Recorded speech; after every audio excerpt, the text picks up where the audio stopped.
À présent, je vais vous montrer comment faire les petites mailles allongées ici.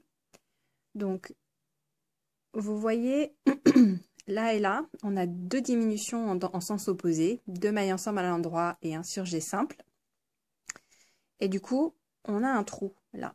Et c'est en passant à travers ce trou qu'on va pouvoir faire les mailles allongées. Donc, avec l'aiguille de droite, je passe dans le trou, j'enveloppe le fil et je tire la maille. Je la laisse sur l'aiguille de droite. Je tricote à l'endroit les deux mailles du milieu. Voilà. Et là, c'est un petit peu plus maladroit, un petit peu plus difficile, mais on repasse l'aiguille dans le trou, on l'enveloppe, et voilà, c'est cette partie qui est toujours un peu délicate, voilà, on la retire. Et en général, je lui donne un petit peu de mou pour qu'elle ait la même tension que sa première copine. Voilà, et on a bien 4 mailles sur l'aiguille. Ce sont 4 mailles qu'on retricotera normalement au rang suivant. À présent, je vais vous montrer comment faire une diminution double verticale à l'endroit sur ces 3 mailles qui en fait font le motif central ici. Donc, mes mailles sont un petit peu serrées. Je tricote un peu serré. Vous tricoterez peut-être un petit peu plus lâche. En tout cas, la façon de procéder est la suivante. Vous faites passer sur l'aiguille de droite les 2 premières mailles en faisant comme si vous alliez les tricoter ensemble à l'endroit. Voilà, ce qui a pour effet de les retourner, en fait, les inverser. Et donc, la première devient la deuxième. Vous faites repasser la deuxième sur l'aiguille de gauche. Et vous vous retrouvez donc avec 2 mailles sur l'aiguille de gauche, ici. Et une maille, la maille centrale, sur l'aiguille de droite. Donc, tout en gardant la maille centrale sur l'aiguille de droite, vous tricotez à l'endroit la première et la troisième, qui sont sur l'aiguille de gauche. Voilà. Vous vous retrouvez donc dans cette configuration. Et vous faites passer l'aiguille du milieu par-dessus. Et voilà.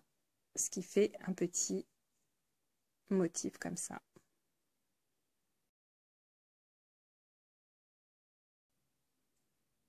Comment croiser les mailles dans mon modèle sans aiguille à torsade?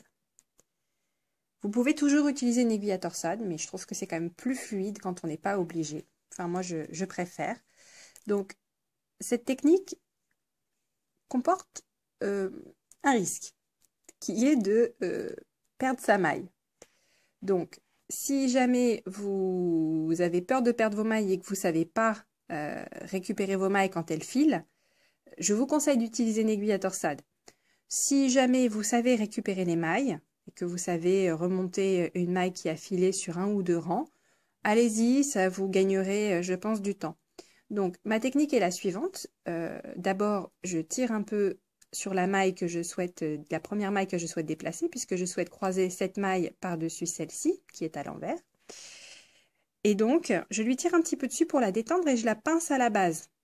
Voilà. Et après, je passe cette aiguille-là. Hop. Et je remets cette maille par-dessus. Alors ici, il y a eu un petit loupé puisque j'ai attrapé autre chose. Voilà. Et donc, je remets la maille sur l'aiguille de gauche. Et voilà, j'ai réarrangé les 2 mailles. Et maintenant, je peux les tricoter. Hop.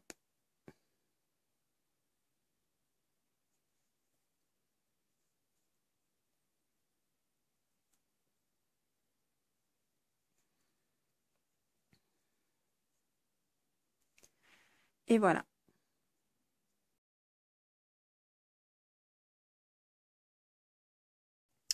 Je vous montre une deuxième fois comment croiser les mailles cette fois-ci dans le sens opposé. Donc je tire un petit peu sur ma maille. Je la pince. Hop.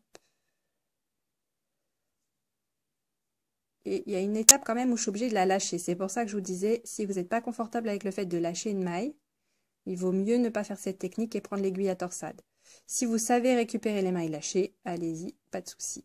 Voilà, après on les retricote dans le bon sens. Voilà.